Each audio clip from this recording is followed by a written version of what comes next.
Bismillahirrahmanirrahim. Assalamualaikum warahmatullahi taala wabarakatuh. Karena perkenalkan ya, nama gue Rifki.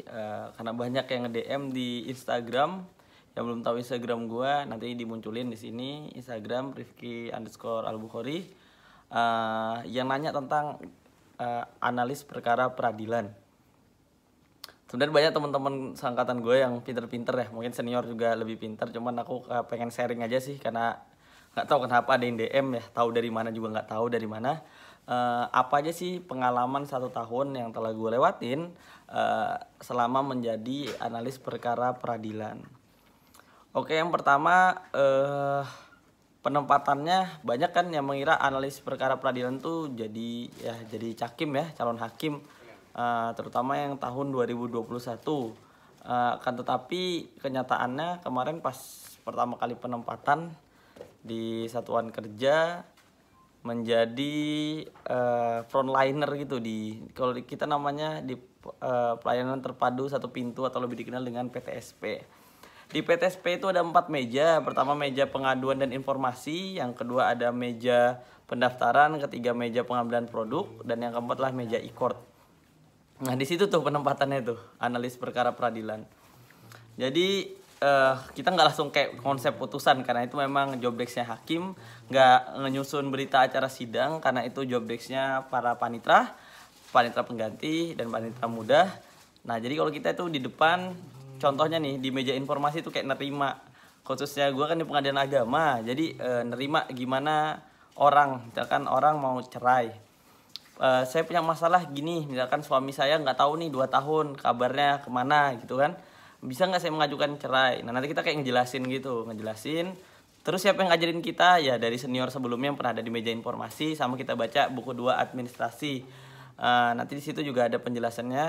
Ya tinggal kita cari sedikit lah, bagaimana nanti bisa menjelaskan informasi yang dapat diterima dengan mudah oleh masyarakat. Itu di meja informasi. Biasanya di rolling nih, dalam 1 tahun tuh di rolling. Nanti besok ke meja pendaftaran, ya tugasnya untuk melihat aja persyaratan-persyaratan yang perlu dilengkapi agar nanti dalam proses sidang dapat dibantu, dapat membantu para pihak untuk sidangnya lebih cepat ya, maksudnya nggak perlu ada yang ketinggalan, jadi nggak perlu ditunda-tunda sidangnya. Adapun selanjutnya ke meja 3, biasa nyebutnya kalau di satuan kerjaku, itu berisi pengambilan produk. Jadi yang mau ngambil salinan penetapan, salinan putusan, atau mengambil akta cerai, nanti kita bisa tuh ngelayanin. Caranya kita simpelnya kita ngelihat KTP-nya boleh nggak sih, kita lihat kan, oh ya sesuai, kita printkan, kita mintakan tanda tangan ke panitra biasanya, terus di stempel pengadilan, terus kita kasih paraf, lalu kita serahkan, dan itu mempunyai kekuatan hukum ya, maksudnya dapat diajukan.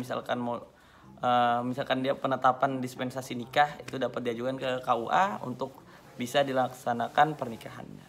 Terus yang terakhir meja e-court, sama seperti meja pendaftaran, cuman bedanya ya secara elektronik lah.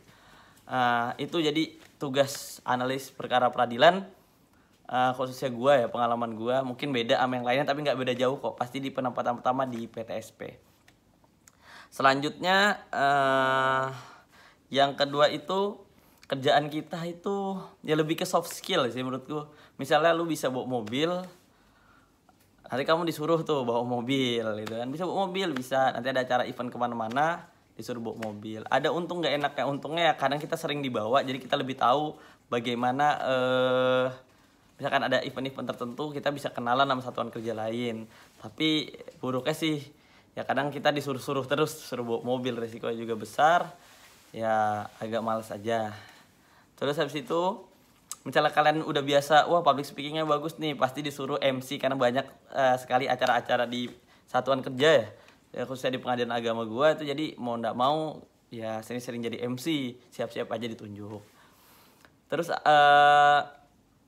misalnya kalian bisa ngedit video. Nah, kebetulan aku disuruh ngedit video kantor buat medsos kantor, ngelola medsos kantor. Ya mau nggak mau, walaupun nggak terlalu bisa, belajar akhirnya insya Allah lah sedikit demi sedikit agak bisa ngedit video. Nah itu jadi siap-siap aja kita disuruh kalau kita punya soft skill yang baik ya gitu.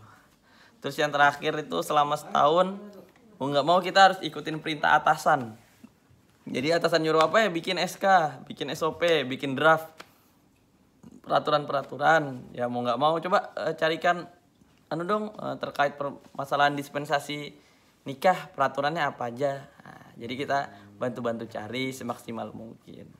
Setidaknya itu pengalaman, karena ini buat sharing buat teman-teman, jangan terlalu lama juga. Dan yang terakhir, jadi gimana dong misalkan gue pengen ikut analis perkara peradilan nih, gue milih karena gue pengen jadi hakim gitu kan.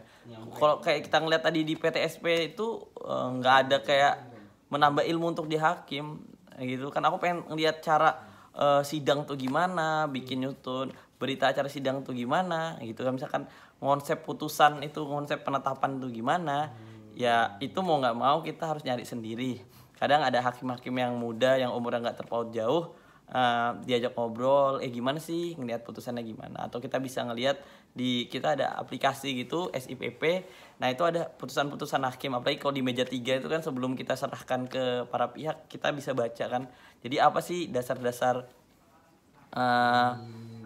alasan hakim ini memutuskan seperti ini, dikabulkan kenapa. Nah, nanti sedikit demi sedikit kalau kita lebih aktif, kita tanya ke panitera pengganti atau tanya ke panitera muda hukum, baik gugatan permohonan, kita tanya juga ke panitera, nanti itu dapat menambah pengetahuan kita sendiri. Bedanya kalau kita baca buku sama yang aslinya, itu ya kalau baca buku mungkin bisa lebih cepat lupa, kalau kita langsung berhadapan langsung sedikit demi sedikit lama-lama kita bisa jadi expert lah di bidang itu.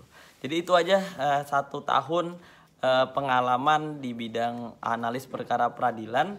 Semoga teman-teman yang lihat video ini semuanya nanti diterima ya jadi analis perkara peradilan ya. Kalau ada yang mau jadi hakim semoga keterima jadi hakim, kalau nggak melanjutkan jadi hakim juga nggak apa-apa, semoga itu jalan yang terbaik. Wassalamualaikum warahmatullahi taala wabarakatuh. Kalau videonya ini bermanfaat silahkan share ke teman-teman seperjuangan kalian.